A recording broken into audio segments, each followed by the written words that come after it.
welcome everybody. It's lovely to see so many of you have joined us and joined us so promptly. So thank you so much for that.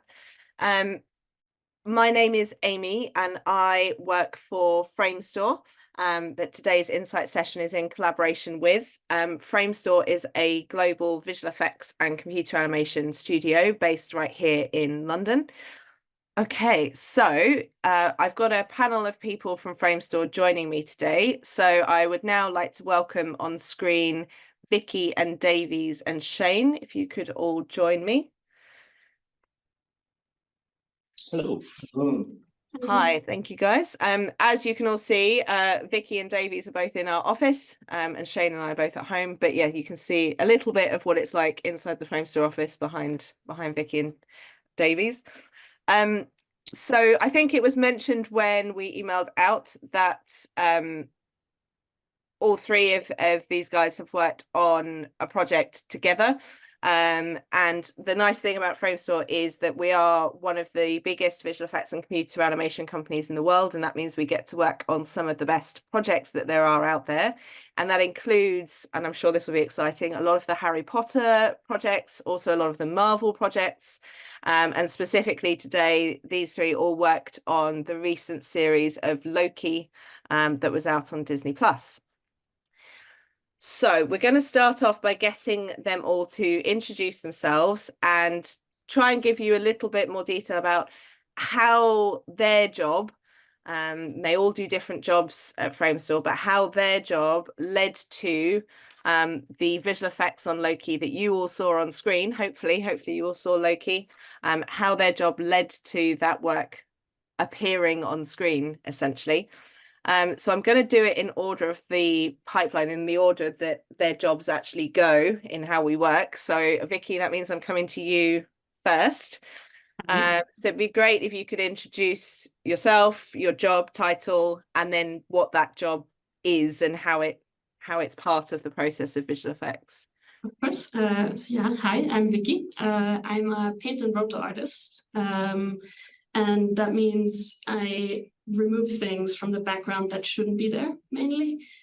So that goes from, on green screens, we often have tracking markers that have a different color to the green screen. And we need to remove those different colored tracking markers on the green screen. Sometimes it can get more complex, and there is a crew member who forgot to move out of the way when they turned on the cameras. So I have to remove the crew member. So yeah, that's paint and roto in summed up. Perfect. And how did you go from, so most of the people on the call are currently at school. So how did you go from school to becoming a paint and roto artist? What was your route? Yeah, so in school I did film studies, which sort of piqued my interest in the film industry.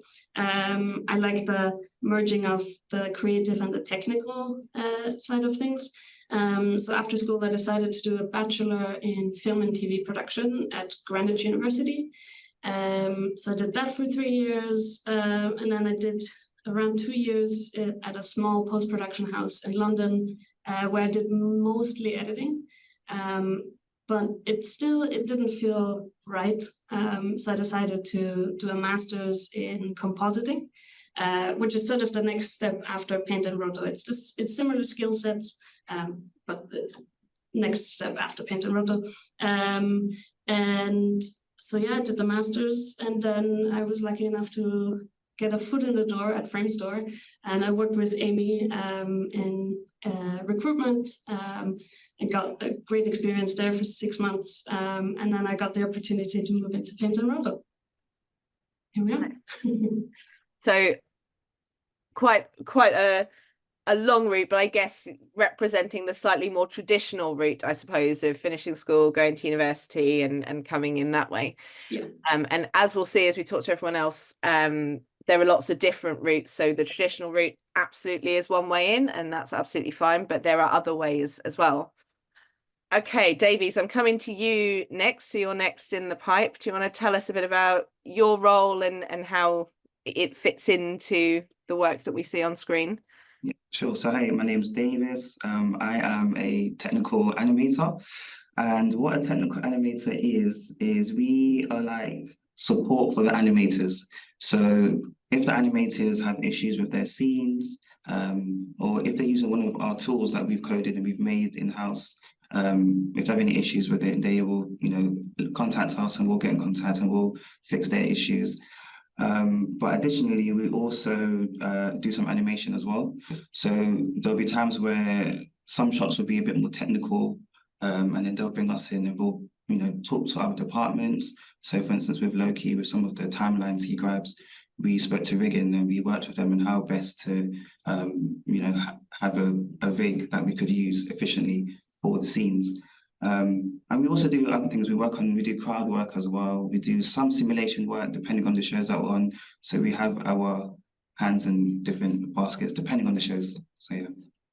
And how I got into technical animation, I did the traditional route. So I did A-level, I did GCSE art, A-level art, and then I did a 2-day animation course at the London College of Communication.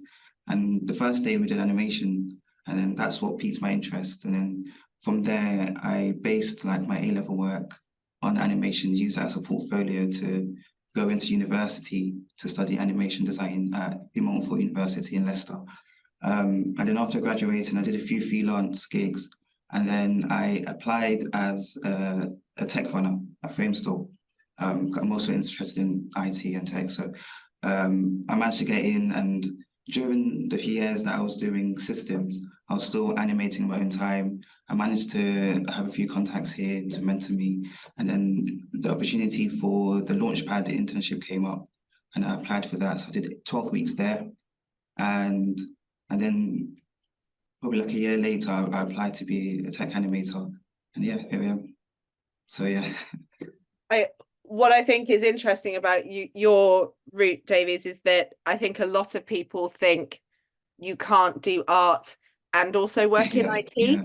And actually your route shows that you absolutely can. Like you said, you did art all through GCSE and A-level into an animation degree, and then you still came in an IT role. So yeah, those two are not mutually exclusive.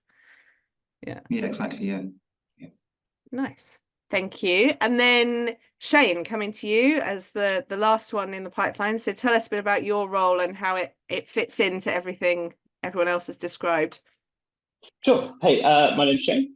I'm an effects TD, or an effects technical director, and we're towards the end of the pipeline, not quite at the end, but very much towards the end.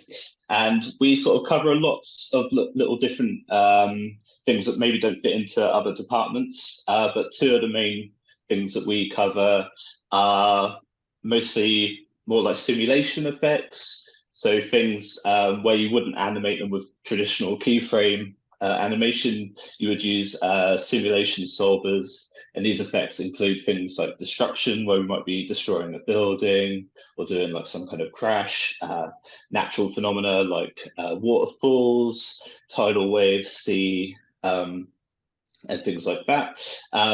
And the other side of it, the big side of it, what we do is like magical effects, which is very important in Loki. And that might include things like people disintegrating into spaghetti. Sorry if that's a spoiler. And like portals and things like that, any force field effects. And yeah, we require things, elements to be passed to us. So from animation, we'll be able to work on a character and add those extra effects and things like that. And yeah, they're the main things that we do. Yeah, they quite often describe themselves as the department that blows stuff up. They get to do that quite a lot. Okay, and how did you end up in effects, Shane? So I did a short course, and that was it did a general visual effects, but it went into more specifically effects, which is what I do. But on that short course, at the end of it, an opportunity to become a teaching assistant came up, and I didn't have any other work on at the time, so I took that role. And I worked there for a little bit, and I continued learning, and that was quite a good experience because I sat in all the classes and basically got to resit them all. So that was awesome. But we would have representatives from other studios come in, and we would have people from Framestore come in. And one day we heard about a job which is very similar to what I was doing at the school as a teaching assistant. It was basically a teaching assistant at Framestore because they had a training department. So I applied for that job and was lucky enough to get it. And I sort of continued learning at Framestore because I'd be basically managing the training resources. So I'd be looking through, learning what all the departments are doing. And whilst I was working there, I was introduced to the head of the VFX department, and I just got talking to them, and eventually got around to showing them my show reel.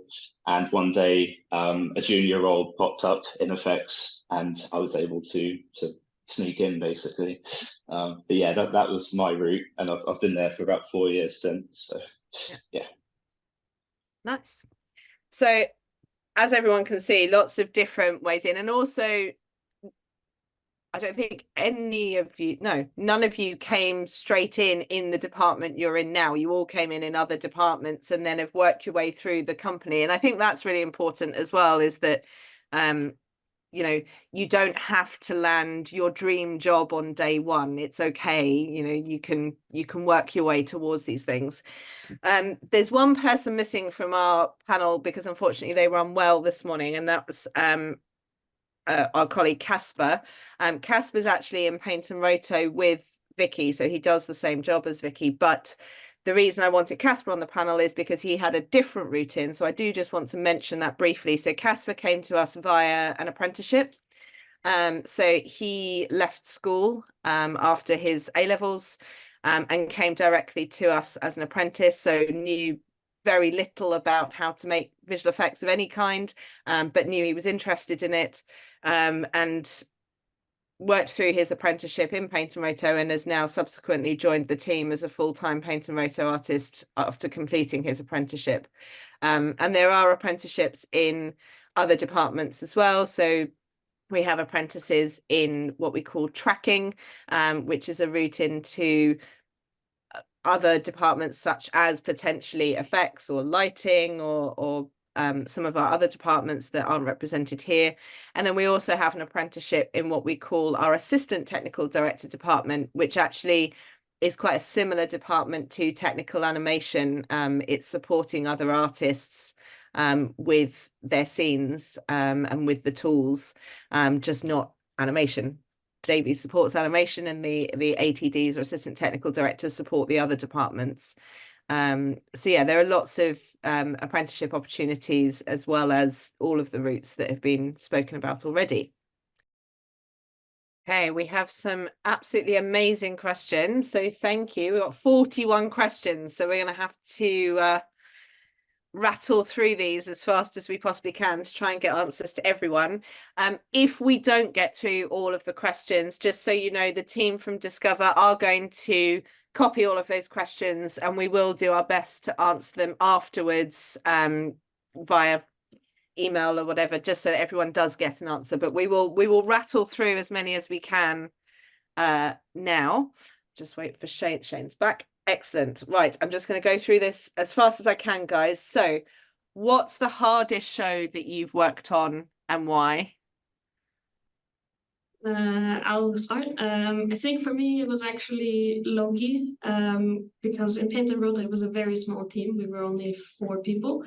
I was the first one on the show, even without a team lead. So I was just thrown into it, and I had to do very complex things that I wasn't aware of or how to do. But it was the perfect learning curve. I learned so much in Loki, and I'm a much better artist after Loki season 2. So yeah. Amazing. Thank you.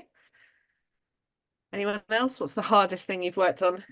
Loki was hard. It was tricky. All my shots were really technical and tricky. But there was another show, I don't think it's out yet, but we did crowd work, and it was a lot of people walking and intertwining, and we had to and it was just such a large scene, even though we were using caches, which are like rigs but less, they take up less space. It was very tricky to get everyone to walk around and not go into each other and not intersect and not So that was very tricky. And also like, yeah, just to making sure you have to manage the scene and your shots correctly. Because I was working with two other technical animators, Fiona, my manager, and Chris, my lead. So we were working together as well, just to make sure everything worked and the things didn't break. So that was very tricky. So yeah, very hard. Yeah. Shane? Yeah, I'm probably going to go for Loki as well. For me, it's the longest I've been on a show. I think it was like just over a year or something, and so that was quite challenging seeing the same stuff every day for a year.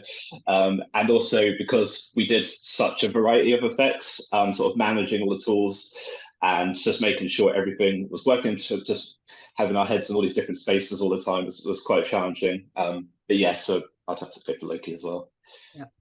And that's convenient because you've sort of answered another question that we had somewhere in here, which was how long did we work on Loki? How long did it take for the whole series to be made? So I think we worked on Loki for about 18 months, right? Is that right?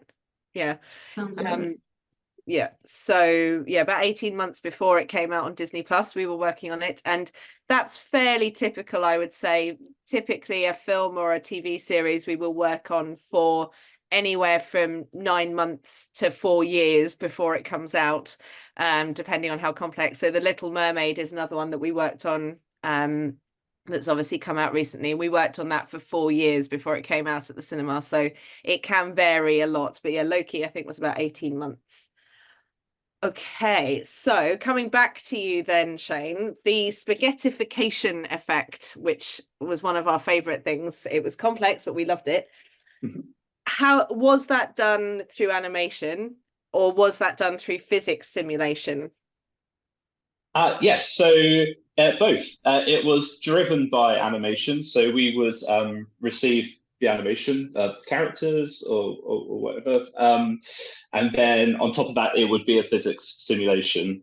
But our output would always depend on the input from animation.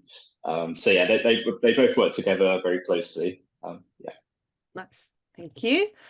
There's then a question about salaries. I won't make you all on a recorded webinar say what you earn, because that seems very inappropriate, but I will answer the question more generally for people. So no one at Framestore earns less than the London living wage, so all of our interns and everyone like that comes in on the London living wage, and then obviously salaries progress as your career progresses. So a junior in most departments earns somewhere from 25,000 to 35,000 pounds a year, somewhere in that bracket probably.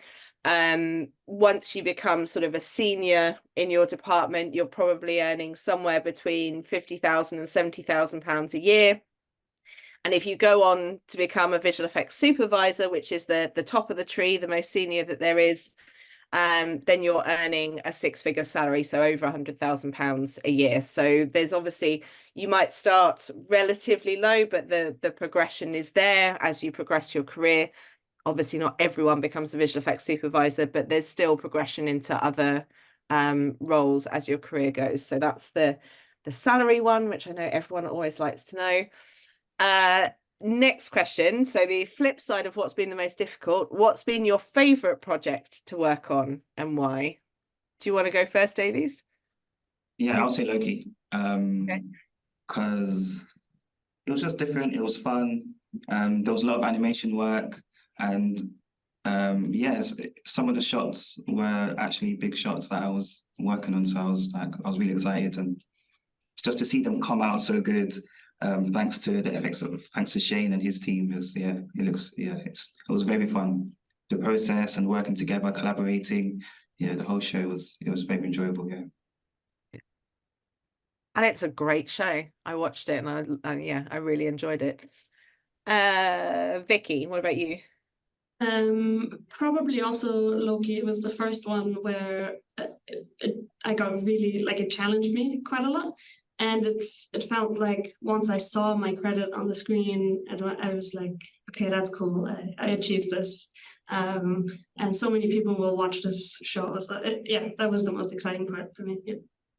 Nice. Shane?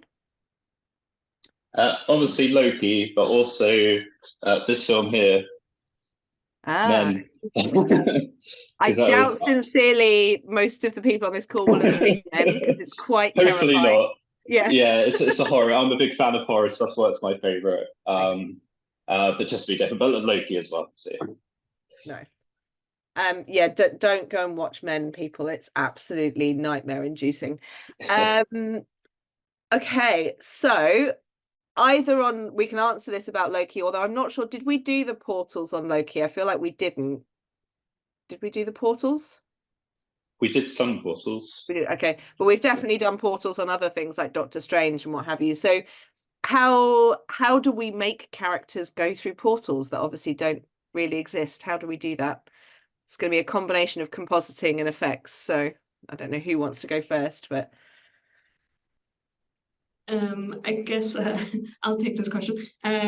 So from compositing side, it would probably be like a green screen, which we use something called keying to remove the green screen, so we have a perfect outline of the actor, and then we combine it with the portal that was created in Effects to make the character work through it. That's I guess the simplest way to explain it. There's lots of things that go on around it to make it look good, make it look cool that he actually walks through the portal, but that's sort of it from the compositing side. perfect. Yeah, so they'll obviously, if the portal is green, for example, they'll quite often put green lights on set, won't they, so that the actor's already lit green for us, so that it looks like the portal's reflecting on them and things like that. So yeah, there's lots of tricks that are used to make it look real.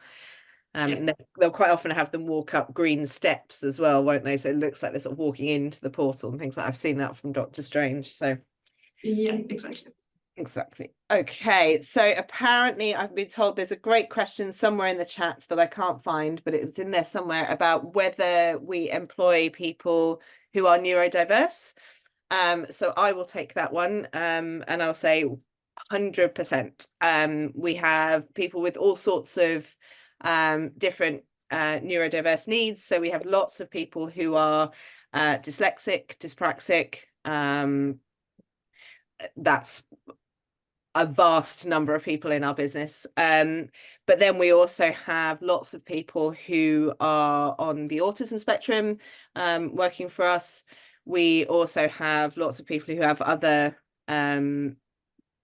mental health conditions as well. Lots of people I know who have anxiety, because obviously that came up a lot during the pandemic and things like that. So we have lots of people with various neurodiversity needs, and we're very supportive of that Framestore. In fact, actually, we know that we have a higher proportion of people with autism than there are percentage-wise in the general population. So yeah, it's absolutely an environment that is welcoming and inclusive to people who are neurodiverse. So just wanted to answer that one because it was flagged to me. Let's do some more. We've done quite a lot about Loki, so I'm going to skip some of the ones about the show for a second. And yeah, so this was a good question. I have a student that would like to know if studying art at A level is required in order to be able to get into this industry. I think it depends on I think it depends on, like, well, for me, when I was going to university, they required A-level art. So I think it depends on where you go and what they require. But I mean, it's not a bad thing to have. Like, A-level art is amazing from when I did it anyway, it was eons ago. But yeah, I think it just depends on where. Yeah, on which department you want. Yeah. Yeah. Oh, also that as well. Yeah, which department you want to get into. Yeah, 100%. Yeah. Because even on screen here, I think it shows. So the way I always describe it is all of our jobs are on a spectrum. So at one end you have like art, like fine art, and at the other end of the spectrum you have software development and hardcore, programming. Yeah. And then all of our jobs sit somewhere on that spectrum. So some of the jobs sit closer towards the art end, and some of them sit closer towards the hardcore coding end, but they're all some combination of those two things somewhere.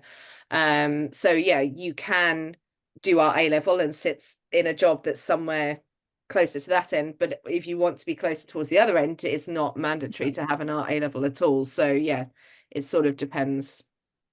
It's also not mandatory to have an art A-level, to be honest.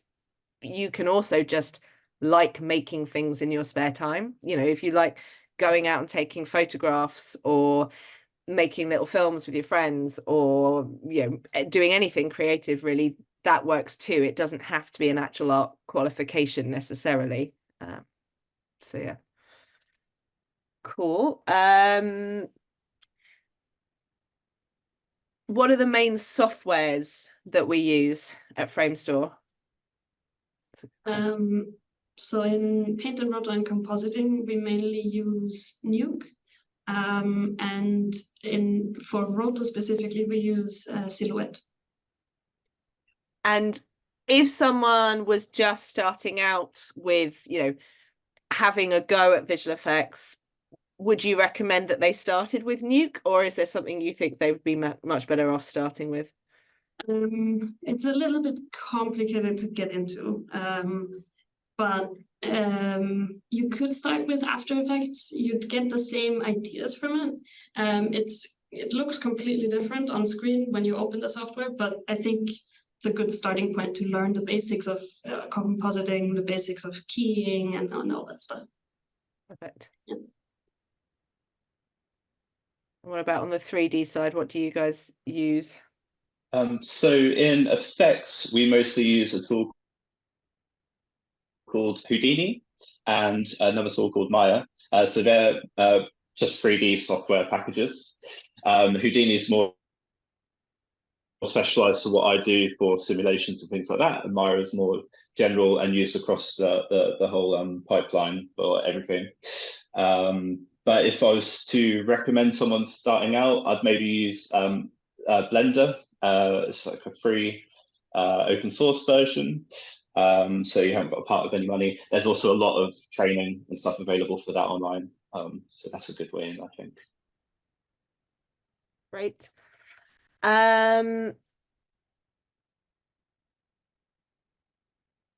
Just trying to like, oh, I liked this one. I thought this was good.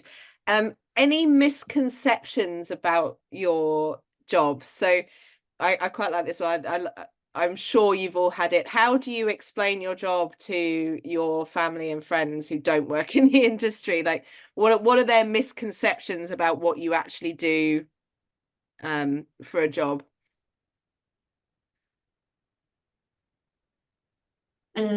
Yeah, for me, it's always difficult to explain what I do, but the simplest way to describe it is Photoshop for moving images. So yeah, creating outlines, basically cutting out things, putting them in different areas, stuff like that. It's basically Photoshop, but yeah, on video. And for people that are too old to know what Photoshop is, it gets a little bit too complicated and I just give up. I work in movies. Yeah. Yeah. I talk a lot about my job to my friends and family, and they normally just nod and disagree with everything I say. But I normally end up just saying it's just special effects and just blowing things up on the computer, basically. Yeah, I just I think I'm the same. I just say animation and then I just show them something and they're like, oh, okay. And I'm like, that's just where it ends. And then I sometimes say I code, sometimes I try and code. So they have like little tidbits to get an idea. Yeah. But misconceptions, yeah, no, I'm not sure. I think the biggest misconception, because I get it sometimes when I say, oh, you know, I work for a visual effects company, they're like, oh, so you make cartoons? And it's like, no, we really don't. But okay, but we'll go with yeah, we make cartoons, it's fine, but we'll go with that. Yeah, if for some reason that's where it always ends up, oh, you make cartoons. Okay. This is quite a good one as well. How hard was it to get a job in the industry?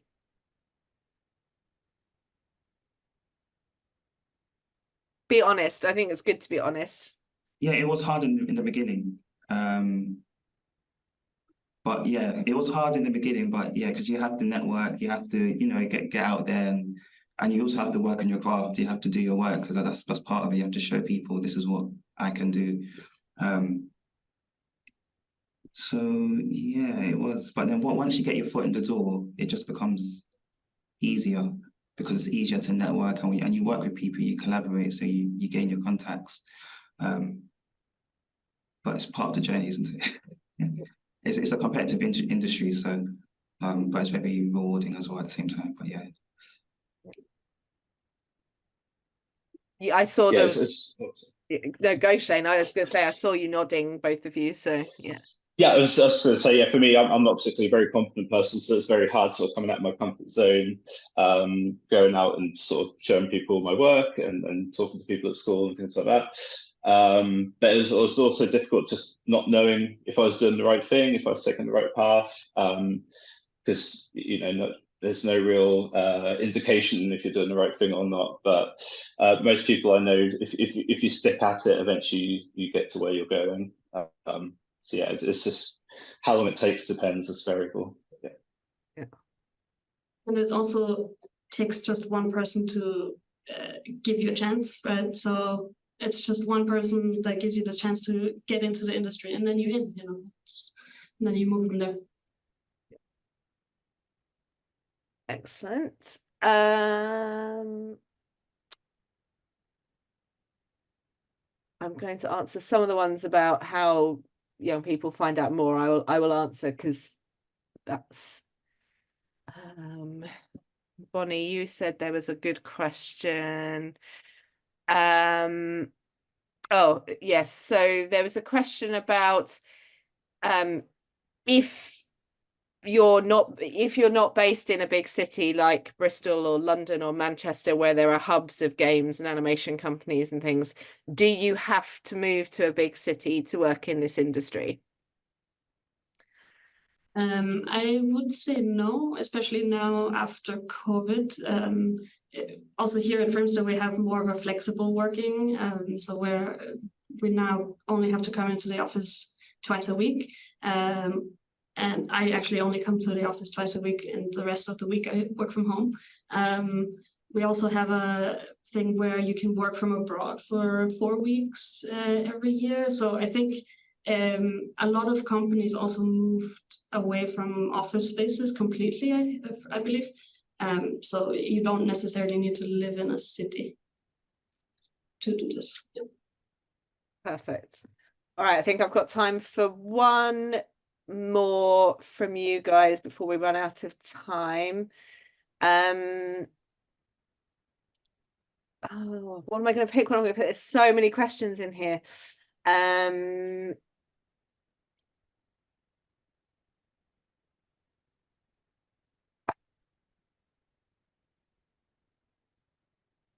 There's lots of questions that I'm going to answer really quickly at the end.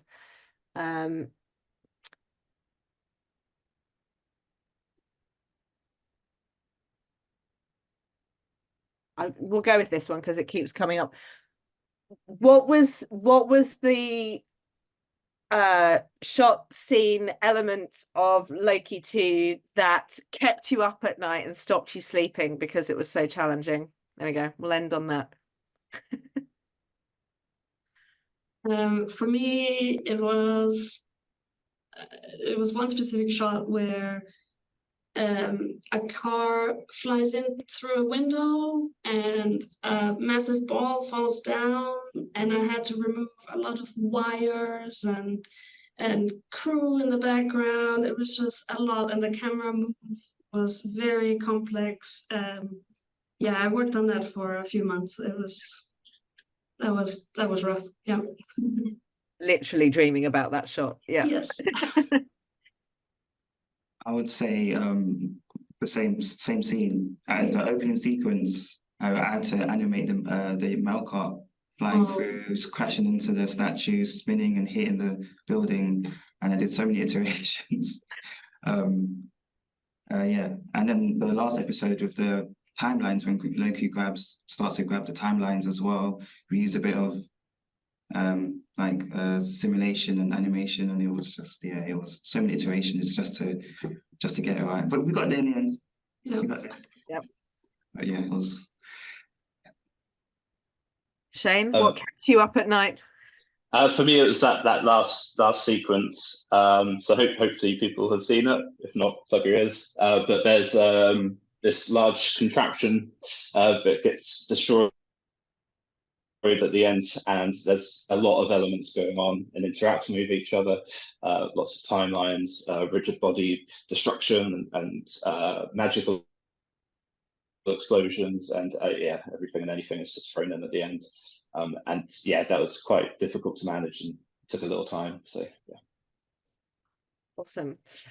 Thank you so much, everyone. We're about to run out of time. I just want to quickly say, if you want more information, obviously there's the Discover Creative Careers platform, and they will also be emailing out a lesson plan after this, and some more links for you to share. There is also a website called accessvfx.org, which we will email you about, where young people can sign up for an online mentor that they can ask more questions to after this session. For those schools who use Start platform, there is virtual work experience available with Framestore on the Start platform. We also have in-person work experience advertised on our website that you can go and check out on the careers page. And I'll make sure that Discover have a bunch of other useful links that they can share with you all as well, like the Visual Effects careers map that lays out some of the jobs that we haven't mentioned here today, as well as the jobs that we have. So thank you very much. I believe there is a post-survey link in the chat. We'd be really grateful if you could fill that in. And just to say thank you to Vicky, Davies and Shane for your time. Really appreciate it.